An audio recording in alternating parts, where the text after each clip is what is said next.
You know the drill. You're on a plane, the flight attendant's voice comes on, and suddenly everyone's scrambling to find that little airplane icon on their phone. We all do it.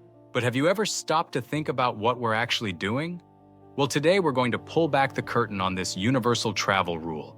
And trust me, the truth is probably not what you think. Please enable airplane mode. I mean, we've all heard it a million times. It's the official signal that your vacation is about to begin. But let's be honest, it also comes with this little hint of mystery, and for a lot of us, a tiny bit of anxiety. And this is the million-dollar question, isn't it? What actually happens if you forget? Is your phone signal really powerful enough to mess with the cockpit? Could that one text you forgot to send actually bring down the plane? Come on. We've all had that fleeting moment of panic. That feeling, that little bit of panic, is something millions of us travelers share every single day.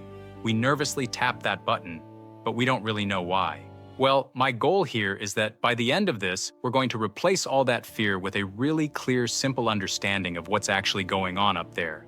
Okay, so to really get this, we have to kind of jump in a time machine. See, the whole rule for airplane mode wasn't born in our crazy, super-connected digital world. Nope. Its roots go way back to a much simpler analog time. And understanding where it came from is the key to busting the myth. So just look at how this all happened. Back in the early days of flying, obviously there were no cell phones, so no problem. But then, bam, the late 20th century hits, and mobile phones are suddenly everywhere. This created a brand new problem nobody had ever thought of before.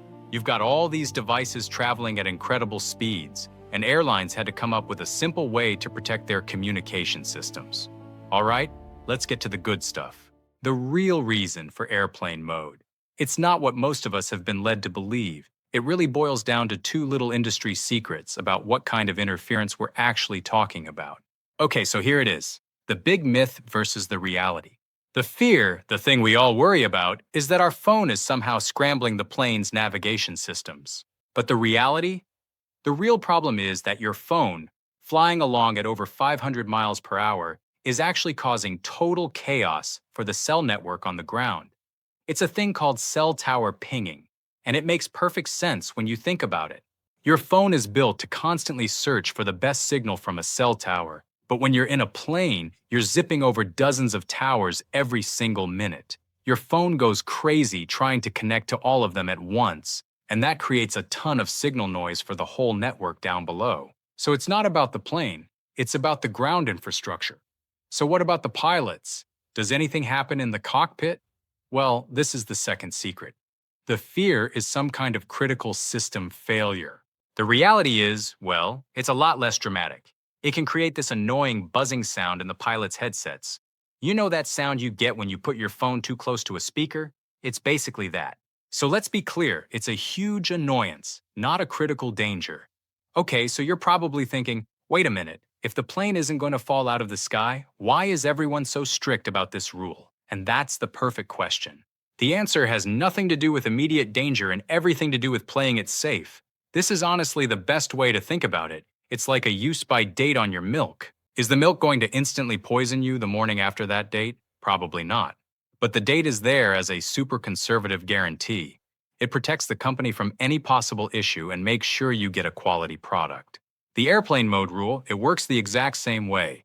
It really all comes down to testing.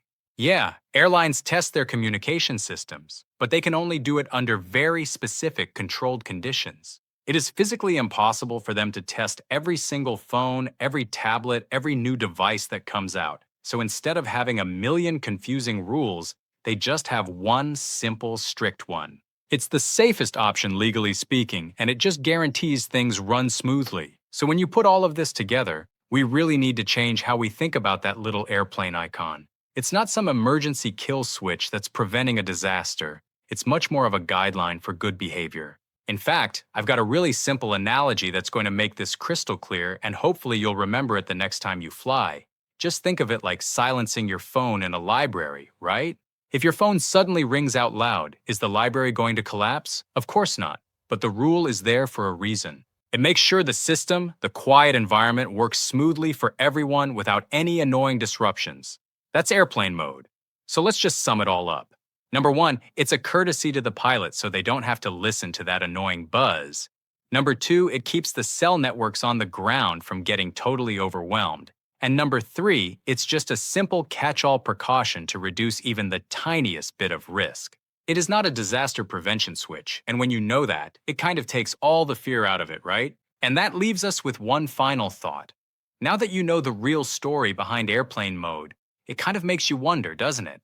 What other rules do we follow every day that are really more about keeping things convenient and running smoothly than they are about preventing a catastrophe? Something to think about.